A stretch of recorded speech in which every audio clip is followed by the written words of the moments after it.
বন্ধুরা, তোমরা সবাই কেমন আছো? আশা করি খুব ভালো আছো। আমরাও খুব ভালো আছি। আজ আবার একটা সকাল সকাল ভিডিও নিয়ে চলে আসলাম।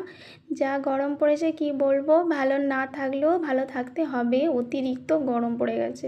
তো আমি স্নান করে বেরিয়েছিলাম রান্না করতে, রান্নাটা বসিয়েছিলাম। আজকে কিন্তু সেরকম বেশি কিছু রান্না করব না, আমি একটা সবজিই বানাবো। তো সেটাই আমি একটু রেডি হয়ে রান্নাটা বসিয়ে দিয়েছিলাম। আজকে রান্না ছিল একটু পটল আলু আর ডিম ছিল দুটো, তাকে দিয়ে একটা সবজি বানাবো। এই গরমে কি বলবো, আমি খেতেই পারি না সেরকম কিছু। তো টক হলে একটু ভালো ভাত খেতে পারা যায়, নাহলে খেতেই পারছি না এই গরমের জ্বালায়। তো তোমরাও কি এই গরমে টক দিয়ে ভাত খেতে পছন্দ করো? তো অবশ্যই কিন্তু জানিও। তবে হ্যাঁ, টক বলতে আমি কাগজি লেবু কেটেই খাই। তো আমার রান্নাটা হয়েই গিয়েছিলো। আমি এভাবেই রান্না করি। আর এই সবজিটাই তোমরা কে কী দিয়ে রান্না করো অবশ্যই কিন্তু আমাকে বলো। আর আমার রান্নাটা তোমাদের দিকে শেয়ার করে দিলাম। তো আমার রান্নাটা হয়েও গেছিলো। রান্নাটা হয়ে যাওয়ার পর আমি কিন্তু খাওয়া দাওয়া করি, তারপরে আসতে হবে আমাকে। জানো তো তোমরা সবাই, আমি পার্লারে থাকি, তো পার্লারে আসতে হবে।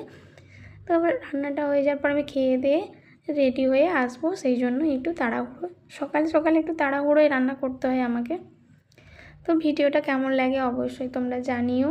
আমি তো আমার ভিডিওটা তোমাদের সঙ্গে শেয়ার করে দিলাম, ভালো লাগলে বলো। তোমরাও খুব ভালো থাকো, সুস্থ থাকো। চলো, আমার ভিডিওটা এখান পর্যন্তই।